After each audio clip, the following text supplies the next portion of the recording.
début d'année scolaire. C'est comme 3 mois là, Qu'on a depuis le début, c'est d'avoir une diversité d'accordéonistes, une diversité de pays, une diversité de musique. Puis ça, d'année en année, je pense qu'on répond à cet objectif-là qu'on s'est donné. Puis cette année, encore une fois, ça a fait la démonstration. Au niveau de la direction artistique, c'est ça, c'est toujours quand on bâtit une programmation, on pense, on a une bonne idée de qu'est-ce que les artistes peuvent produire, peuvent donner, mais on n'est jamais sûr à 100%.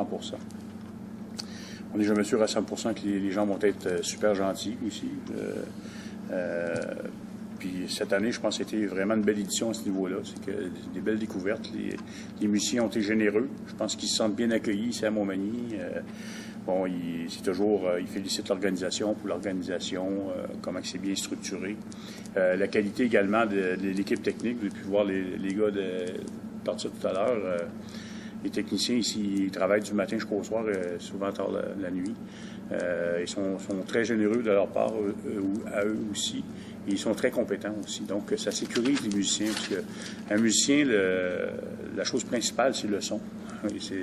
C'est pas l'environnement ou l'éclairage. Et quand la sonorisation est bonne dans les différents lieux, les spectacles, ils sont à l'aise, ils se sentent bien, puis ils sont heureux. Puis par le fait même, ils donnent plus. Les musiciens ont été très généreux. On a fait des belles découvertes. Les deux Suédois, c'est une belle musique vraiment paisible et apaisante, je pourrais dire. Les Lopez, on le savait, eux, qui étaient pour faire le spectacle. Puis ils l'ont fait aussi, puis de très belle qualité, c'était très bien. Donc en général, la qualité des artistes, moi je suis très satisfait, puis je suis très content de cette édition. Moi, c'est la belle surprise, c'est la moyenne d'âge. J'ai vraiment eu des musiciens talentueux, bardés de diplômes et jeunes. Donc, l'accordéon se porte bien quelque part, même si le Star System n'encourage pas cette musique-là. Je pense que l'accordéon se porte bien, en particulier en Europe. En tout cas, et même ici, on a des jeunes là, comme Timmy Turmel puis Petit Desrosiers, qui, les premières années, il y avait de la misère à embarquer sa chaise pour jouer, puis c'est maintenant, les hommes, avec, je pense. C'est sur Alexandre Caron. Alexandre Caron. Je pense que c'est une belle vitrine pour lui de se faire connaître aussi. Le Carrefour mondial de l'accordéon. Il se produit sur la scène, il côtoie les artistes internationaux. Tout le monde nous en parle, donc c'est bon signe. À un moment donné, il va sûrement y avoir des répercussions avec ça. Puis ça fait partie de notre mission aussi, d'assurer une relève, une pérennité aux musiciens et à cet instrument. Il y a une semaine comme aujourd'hui, on se relevait d'une tempête. Tout le monde a regardé les arbres qui étaient tombés. Nos gens se mettaient à l'ouvrage pour installer les sites. Normalement, les lundis, déjà, les affiches sont installées. Il y a beaucoup de choses qui se font le lundi soir. Puis là, on avait ce restant de vent-là avec toute la tempête.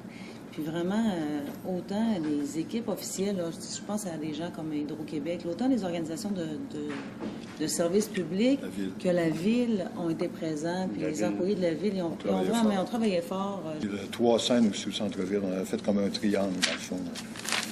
Il y avait 3 scènes, je pense que ça aussi, là, les gens circulaient en ville. Le musée, une nouvelle exposition. Si j'ai entendu parler beaucoup, moi, du musée cette année, là, les gens étaient contents. Les gens, il y en a qui ont découvert. Je ne pensais pas. Il y en a qui m'ont dit, on a visité beaucoup de musées, mais celui-là, il est vraiment typique. C'est le seul musée que j'ai vu dédié à l'accordéon avec des belles collections bien présentées. Alors, je pense qu'on a ça aussi, c'est un plus, notre musée, l'école. Carrefour, il travaille à l'année maintenant. C'est de plus en plus difficile ou plus facile, justement? Non, c'est toujours un travail qui est assez laborieux.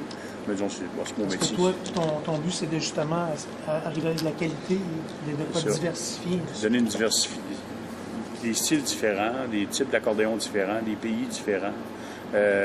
J'essaye aussi d'équilibrer au niveau des sexes. C'est difficile parce qu'il y a moins de femmes qui jouent l'accordéon, mais il y en a quand même. On a entendu des bons interprètes cette année. De trouver aussi des gens qui vont faire un bon mariage ensemble. Parce que nous, ce qu'on a toujours évité ici, c'est l'esprit de compétition. Il n'y a personne qui arrive ici pour dire c'est moi le meilleur accordéoniste au monde. C'est pas un concours. Parce qu'il y en a, cette année, je pense qu'il y en avait au moins 4 qui avaient gagné déjà la Coupe du Monde. Peut-être pas la même année, mais ça pourrait être 4 coqs là, qui s'en viennent ici pour montrer que c'est eux les meilleurs. Puis ça se fait pas ici. Je pense qu'il y a tout le temps une fraternité qui se dégage. Puis j'essaie tout le temps d'inviter des gens de styles différents, donc il n'y a pas de compétition. C'est ça le défi, mais c'est mon travail. Fait que je le fais avec plaisir. Oui, oui.